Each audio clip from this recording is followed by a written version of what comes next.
Hello mech warriors! Today we will talk about the Phoenix Hawk-1B. This is a 45-ton medium mech that comes with 4 energy and 2 ballistic hardpoints. Phoenix Hawks are extremely agile mechs due to their high engine cap coupled with their superior acceleration and deceleration over their other 45-ton competitors and jump jet capability as well. The Phoenix Hawk-1B in particular comes with ECM capability as well, making it an extremely good harasser mech. This Phoenix Hawk variant has also an extremely high mounted energy hardpoint, which helps greatly the harassing, skirmishing role this mech performs. The Phoenix Hawk-1B comes with a plus 30% PPC velocity, a plus 20% machine gun rate of fire, some extra armor on its arms and some extra structure quirks. A drawback for all Phoenix Hawks is that most of their weapons are mounted on their cool-looking gun arms, which are easy to focus and literally disarm this mech. Hopefully, due to this problem, Phoenix Hawks got their extra armor buff on their arms, making this event harder to happen in a match. With all this in mind, I would like to show you 2 builds that in my opinion utilize this mech's strong points. The Thorn. 1 heavy PPC, 3 medium lasers, 2 light machine guns with half ton of ammo, 2 jump jets, ECM, 13 double heatsinks in total with 3 external. We used an XL 280, endosteel and light ferro. With this build, we utilize the plus 30% PPC velocity quirk with the extremely high mounted heavy PPC, making our aiming easier, and the machine gun rate of fire with the 2 light machine guns. Our plan with this build is to be a constant annoyance to the enemy team, doing solid pinpoint damage with the heavy PPC from various angles, flanking the enemy constantly with the help of our ECM, and when the opportunity arises, we will use the medium laser machine gun combo to finish off components or completely destroy the enemy mechs. The Rotary Hawk. 2 rotary autocannons 2 with 3 tons of ammo, 3 ER small lasers, 2 jump jets, ECM, 10 heatsinks in total with 1 external. We used an XL 225, light ferro and endosteel. This time, we utilized the 2 ballistic hardpoints using the rotary AC2s, and we used the 3 ER smalls for some extra amplification damage at short range or when our rotaries are jammed. Since autocannons have a high weight cost, we sacrificed max speed and took the risk of a very low cockpit armor and some lower leg armor.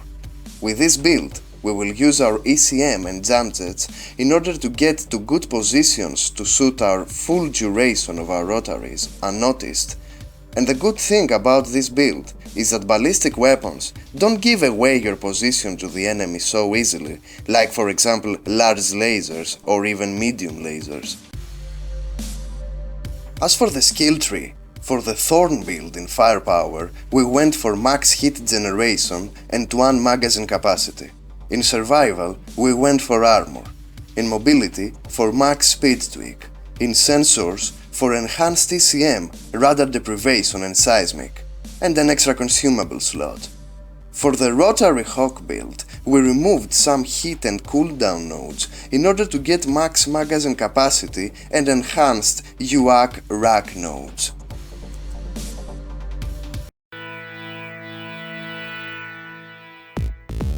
This time, I will begin with the second builds match, the Rotary Hawk. We are in Rubelite Oasis. We split it from the main body of our team, and with our ECM, we keep a low profile, trying to go to the backs of the enemy team. With rotaries in general, you want to find big and slow targets in order to unleash the full duration of the rotaries before jamming. An unsuspected Kodiak is a great target for a Rotary Hawk. Go and take those out. Since I expected the Kodiak to turn around to check what is hitting his back armor, I turn back in cover. I want to remain low profile for as long as possible with this mech.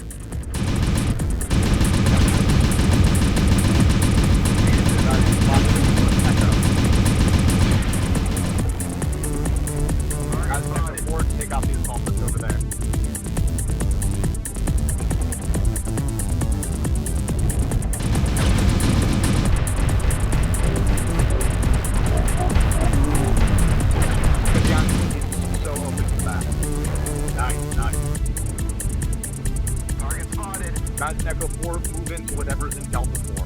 We'll keep the things on top harassment. 9 Delta 6, we need to move up to the top.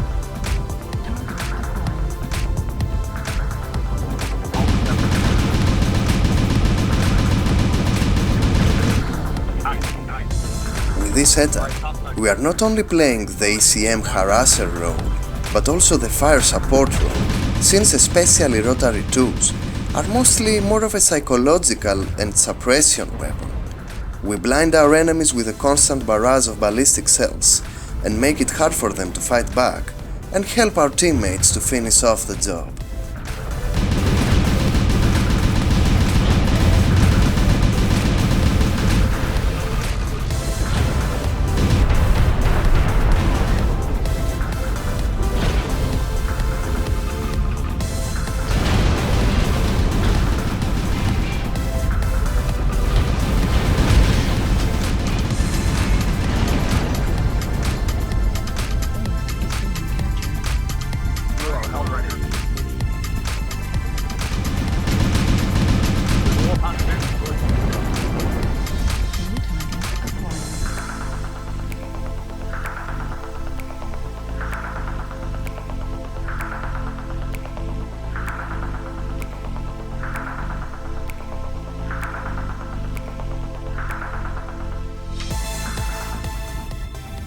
Light mechs with a good alpha, like this Wolfhound, are our biggest problem with this setup. So try to avoid 1 versus 1 them, especially if they are focusing your legs.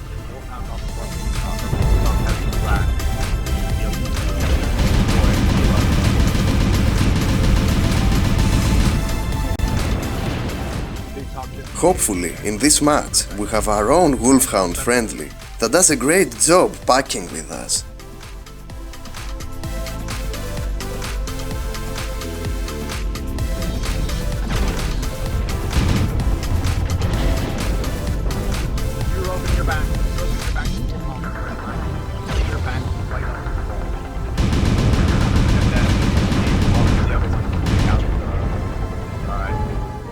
Now, we have to prevent the enemy from capping our base.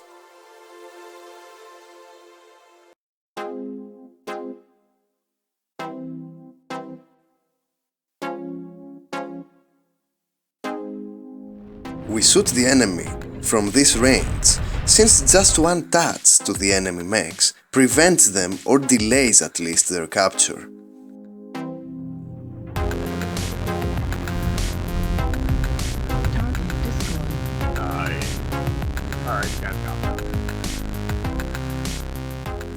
At this point, we got information that the last enemy is a stealth armor cicada sniper that will be extremely hard to find.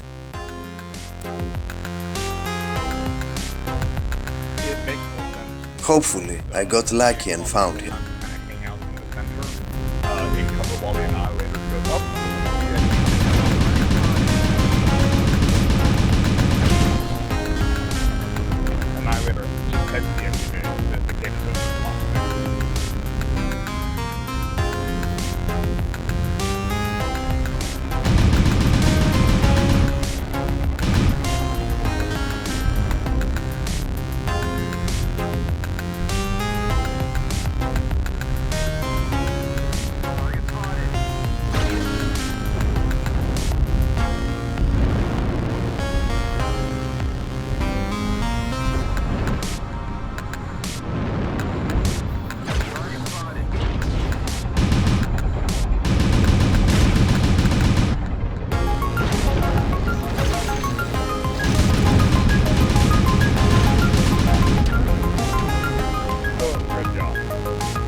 Now with the Thorn build, we are in Green Plexus. In this match, you will notice what great hit management this build has in cold maps, even with the use of the heavy PPC.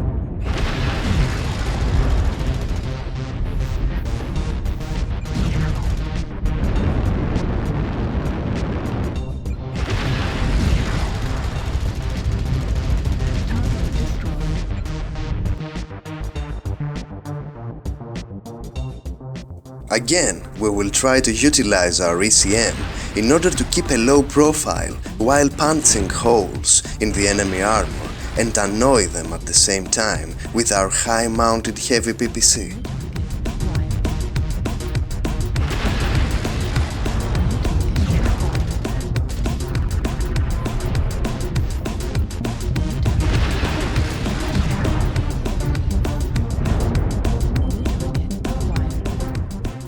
We constantly use our speed advantage this time as well to switch positions and get good firing angles.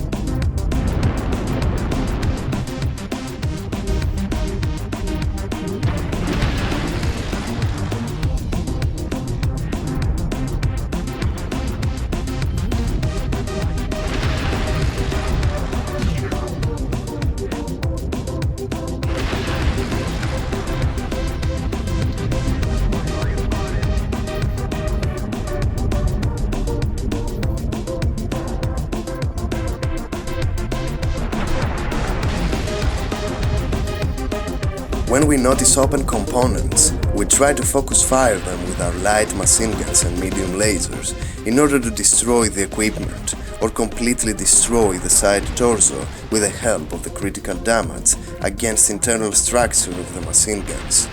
Also, the extra rate of fire quirk really helps.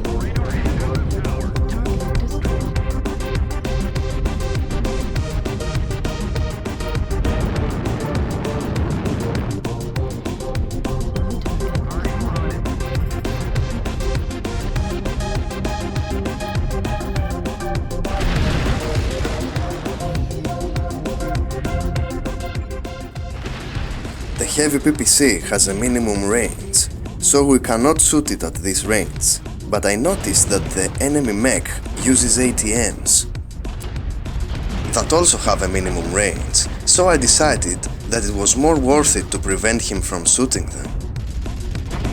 When we crit out half of his firepower, we use our mobility to get to heavy PPC range again, since this Mad Cat was not as scary anymore. Again, having wolf-packing light mechs around you is a great combo with this Phoenix Hawk-1B.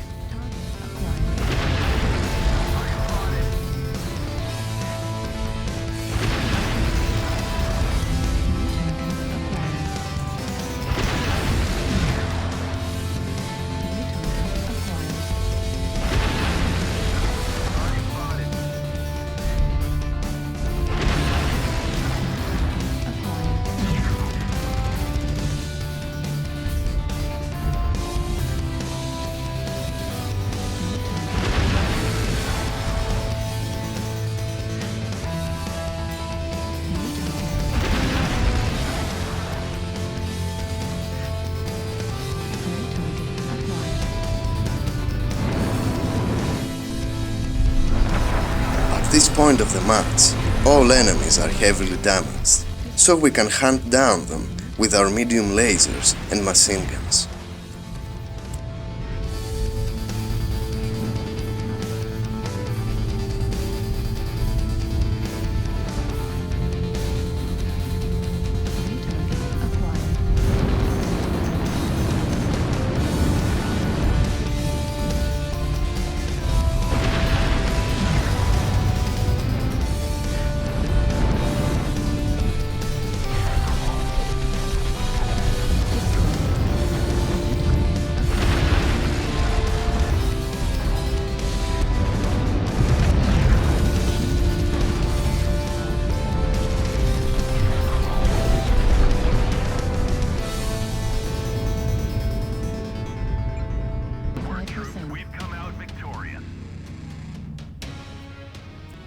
Thanks for watching, and see you in the next episode of Let's Talk About Mechs.